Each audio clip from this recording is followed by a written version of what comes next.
Imagina você estar em plena luz do dia, mas viver como se fosse noite. Imagina a cada passo que você dá enquanto caminha, você tropeça. Essa é a cegueira espiritual. Mesmo diante da verdade na frente dos teus olhos, muitas pessoas são incapazes de perceber o que aquilo de verdade é.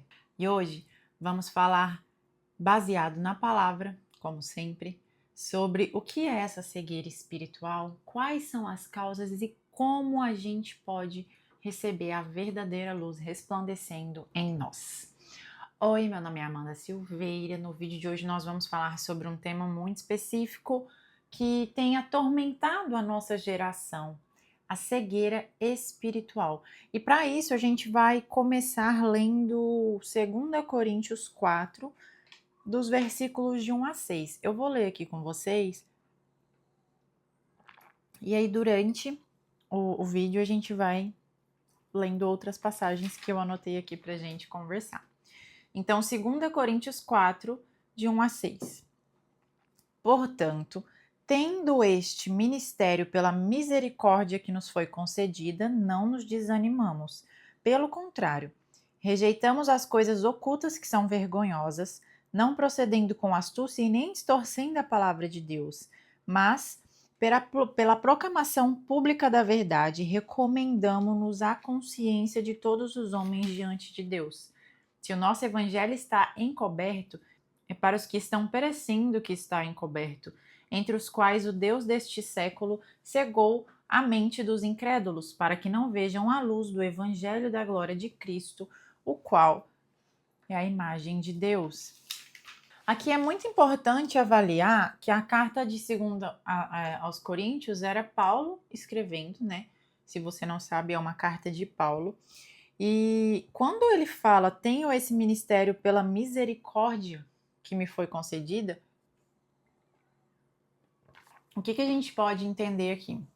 Paulo reconheceu que o ministério que o Senhor o deu foi, de fato, por misericórdia. Paulo, um judeu religioso que perseguia os cristãos, era essa pessoa que Paulo é. E aí ele caiu do cavalo, literalmente, enxergou a glória de Deus, ele viu Jesus ali, por isso que ele pode ser dito apóstolo. E a partir daquele momento, a vida dele mudou. Houve uma metanoia, um arrependimento, então ele mudou totalmente a rota da vida dele. Aqui no versículo 2, então, Paulo continua falando que ele rejeita as coisas ocultas que são vergonhosas, não procedendo com astúcia nem distorcendo a palavra de Deus. O que ele quer dizer com isso? Ele pregava um evangelho puro, o evangelho genuíno. Ele não distorcia a palavra de Deus para ganhar lucro, ele não distorcia a palavra de Deus para ganhar mais seguidores para Jesus, que no caso seria para si. Ele não distorcia. Ele era fiel, então, à palavra de Deus. Então é importante a gente analisar isso, né? Porque nas igrejas hoje, a grande maioria, não sei se pode falar a grande maioria ou só a maioria, enfim, eles estão distorcendo a palavra de Deus, sabe? Pecados que devem ser confrontados, eles não estão fazendo isso. Muito pelo contrário, eles estão passando a mão na cabeça a todo momento, distorcendo o evangelho do Senhor Jesus. E aí assim, gente, muitas pessoas vão ao culto, não têm os seus olhos abertos, não enxerga a verdade mesmo, e aí acaba indo cada vez mais próximo ao caminho da perdição, porque é isso que acontece. Gente, quando uma pessoa ouve um evangelho verdadeiro, o evangelho genuíno, não quer dizer automaticamente que ela crê naquilo. Muitas vezes elas ouvem, sabe, escuta aquela palavra, mas ela não entende de fato. E um dos sinais de que a pessoa está cada vez mais próximo da perdição eterna é ela ouvir e não compreender o evangelho.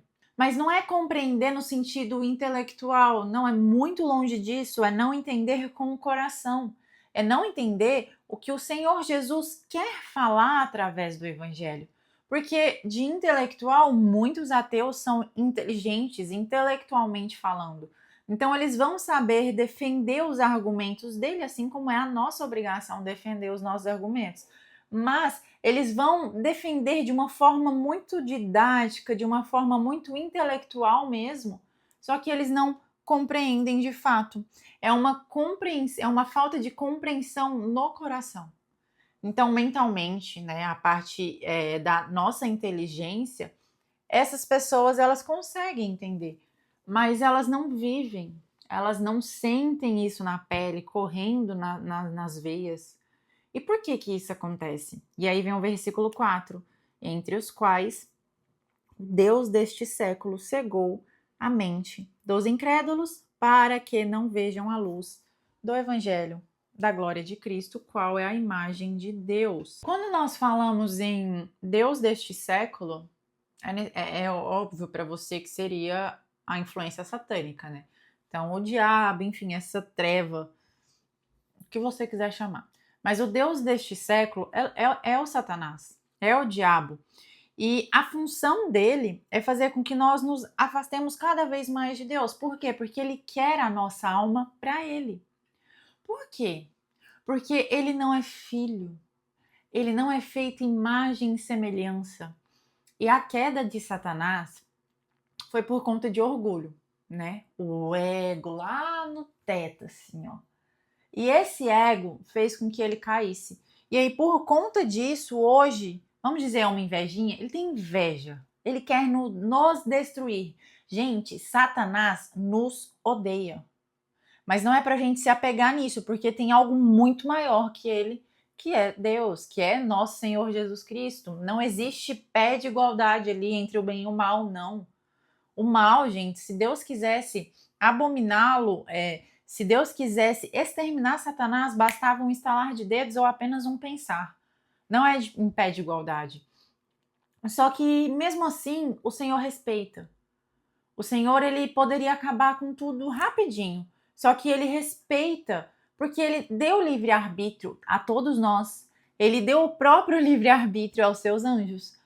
Só que, neste momento que nós somos feitos imagem e semelhança do Senhor, o inimigo ele vem então cada vez mais para nos destruir.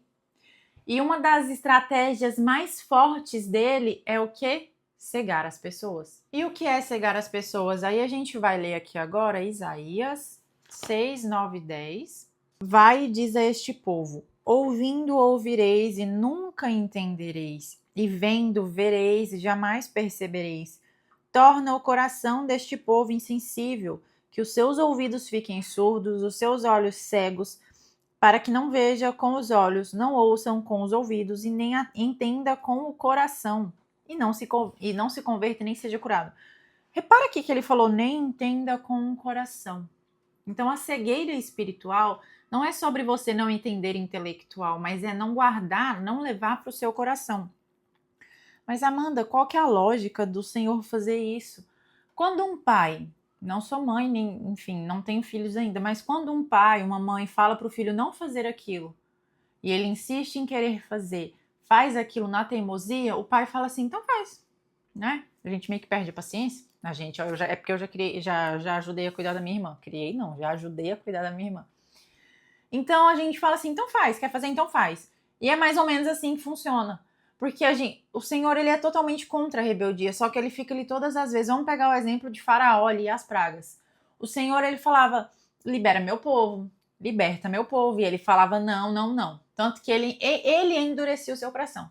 Só que a partir do momento que ele já estava completamente endurecido, o Senhor foi lá e endureceu mais. Então quando a pessoa está cada vez mais fechada, é quando ela mais se fecha. Não abre os olhos. E uma pessoa, quando ela está nesse nível de endurecimento, ela não consegue mais voltar atrás, a não ser que ela tenha um reconhecimento de fato que Jesus é o Senhor. E aí o inimigo usa dessas estratégias para cativar a nossa mente. Muitas vezes ele afeta sim a saúde, né, tudo mais. Só que ao contrário também acontece. Muitas vezes ele vai dar saúde, muitas vezes ele vai dar muita prosperidade, ele vai dar casamento, relacionamentos blindados, entre aspas. E assim ele vai iludindo as pessoas, mesmo que para isso ele precise dar dinheiro, casa, enfim, tudo isso.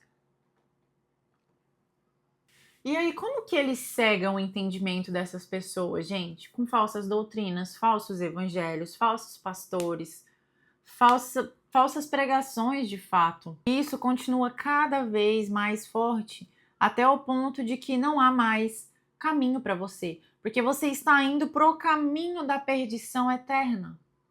Só que quando você decide, de fato, tirar a venda dos olhos, aí você consegue enxergar uma luz no fim do túnel, aí o seu destino pode mudar. Em Jeremias 5:21, que é mais ou menos parecido com o que eu li em Isaías, vai dizer assim: ouvi agora isto, vós, povo insensato e sem entendimento, que tendes olhos e não vedes, tendes ouvidos e não ouvis. Sabe, gente, a cegueira espiritual, ela é como se tivesse, como é que eu posso dizer? É o véu. Sabe, é um véu que Jesus rasgou o véu. Mas a cegueira espiritual, ela traz esse véu de volta. E esse véu fica ali encoberto para que não enxergue a glória de Deus. E nós precisamos remover esse véu. Nós não. Pessoas que estão cegas espiritualmente precisam remover esse véu de alguma forma. Em 2 Coríntios 11:13 diz assim, ó, essa passagem aqui eu acho bem pesada. Temo que, assim como a serpente enganou a Eva com a sua astúcia, também a vossa mente seja de alguma forma seduzida e se afaste da simplicidade e da pureza que há em Cristo. Seguir a Cristo é algo simples, não é fácil, é simples. Jesus, ele é puro, sabe? Ele é manso, ele é humilde, ele é santo.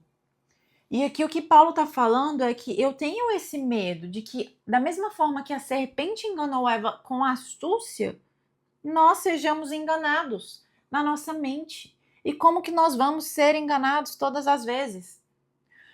Sabe como que muitas pessoas são cegas espiritualmente? Vão à igreja sempre, mas não vivem a igreja fora dela. Pessoas que arrepiam, eu até falei isso aqui já em algum lugar. Pessoas que arrepiam, mas mesmo assim, quando sai da igreja, o arrepio acabou e pronto. E Satanás, ele usa muito disso. Ele usa dessa estratégia de que você está dentro da igreja, então tá tudo bem. Então você tá confortavelmente bem com Deus. A sua relação com Deus, ela tá ok. Tô indo na igreja todo domingo. Então Satanás pega dessas iscas aí para te distrair completamente, tirando do foco. Então você não acredita que você está cego espiritualmente. E aí ele pega isso, esse conforto em relacionamento com Deus que você acha que tem, e dessa forma, a luz do evangelho não resplandece no seu coração. A luz do evangelho não resplandece na sua mente. E aí, através disso, você fica cada vez mais distante do Senhor. Porque se você não tem o entendimento, se você não tem os olhos abertos, você está olhando, mas você não está enxergando, você está ouvindo, mas não está escutando. Você não tem esse discernimento, então cada vez mais você vai se afundando. Porque aí entra aqui, Romanos 1:21, vai dizer assim, ó, deixa eu pegar nessa outra Bíblia aqui. Romanos 1:21. Porquanto, tendo conhecido a Deus, não o glorificaram como Deus, nem lhe deram graças, antes em seus discursos se desvaneceram e o seu coração insensato se obscureceu. Dizendo-se sábio, tornaram-se loucos. Então, conheceu a Deus, conheço de ouvir falar, mas não glorifico a Deus. Não vivo uma vida que mostra a santidade do Senhor. Essa luz que deve resplandecer em nosso coração está sendo impedida de chegar por causa dessa cegueira que Satanás, Deus deste século, vem colocando no nosso coração. Então, as causas são o coração endurecido, a ação de Satanás na nossa vida. Uma outra causa, amor ao pecado. As pessoas, elas têm preferido trevas do que luz. Aqui em João, deixa eu abrir aqui, João 3:19 diz assim: e o julgamento é este: a luz veio ao mundo, e os homens amaram as trevas em lugar da luz, pois suas obras eram más. Gente, nós naturalmente somos podres por dentro, mesmo tendo Jesus. Só que aí que entra o ponto de que através do sangue dele somos purificados, mas nós precisamos diariamente viver uma vida constante, em constante oração, para que essas trevas não venham resplandecer sobre nós. Porque basta um pequeno afastamento, deixei de orar hoje, deixei de orar amanhã, e aí o inimigo vem e lança isca.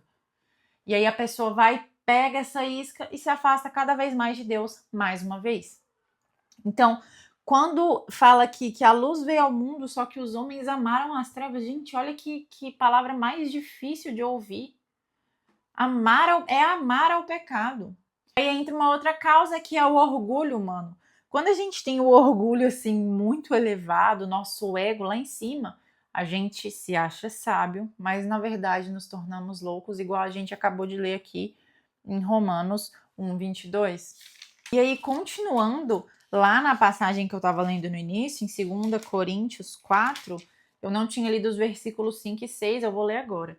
Pois não pregamos a nós mesmos, mas a Jesus Cristo, Senhor, e a nós mesmos como vossos servos por causa de Jesus.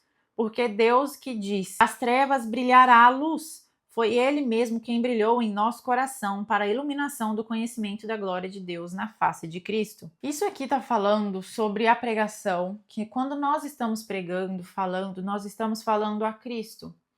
E aí, quando a gente enxerga essas consequências da cegueira espiritual, que é essa incapacidade de reconhecer Jesus como Senhor, é resistir à palavra de Deus, né? Viver sobre as trevas, isso tudo vai levando ao caminho da perdição eterna. Mas aqui Paulo, no versículo 6, está falando, porque Deus disse, das trevas brilhará a luz, foi Ele quem brilhou em nosso coração.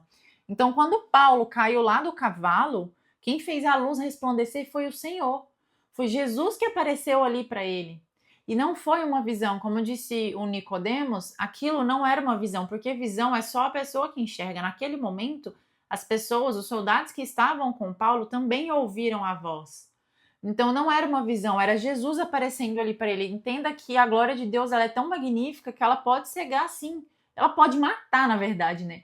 Agora, se a gente enxerga uma pequena fresta, sim, da glória de Deus, foi o que causou a cegueira de Paulo. Então, aqui, quando fala, porque Deus que disse das trevas brilhará a luz, foi Ele mesmo quem brilhou o nosso coração, é o Senhor que precisa iluminar isso em nosso coração. Só que para Ele fazer isso, nós precisamos entregar a Ele. Você precisa reconhecer que você está cativa dessa incredulidade, dessa cegueira espiritual, dessas obras do diabo e entender que o calor que você sente ali no culto é totalmente diferente da luz do evangelho, totalmente diferente da luz que resplandece. Então, o calor que o pastor ali, a pessoa que está pregando, ela está gerando em você é totalmente diferente da luz que o Senhor tem que iluminar no seu coração. Então, não vá à igreja e pense que você é de Cristo. Se você não tiver entregado de fato a sua vida para Ele, se você não o reconhecer como seu Senhor, ir na igreja não quer dizer que você é totalmente dele. E aí que pega as partes da isca que eu falei que Satanás usa muito disso para você achar esse conforto aí. Então entenda que a única pessoa que pode tirar essa cegueira de você, a única pessoa que pode trazer o entendimento, a compreensão, o Espírito Santo de Deus em você é o próprio Espírito. Só que você precisa orar e pedir, você precisa reconhecer que você está cego. Você começa a enxergar coisas e fala, gente, mas isso não é o que pessoas que vivem o evangelho faria ou ouviria. E aí você começa a enxergar coisas através da sua consciência. Faça um exame de consciência, um exame de racionalidade e guarde-se da astúcia de Satanás, porque assim como diz 2 Coríntios 11:3, a astúcia de Satanás fez com que Eva fosse enganada. Frequente lugares em que você vê que o evangelho não está em busca de apenas resultados e viva como uma pessoa da luz. E aí você precisa de fato entender que é somente Jesus que vai abrir os seus olhos.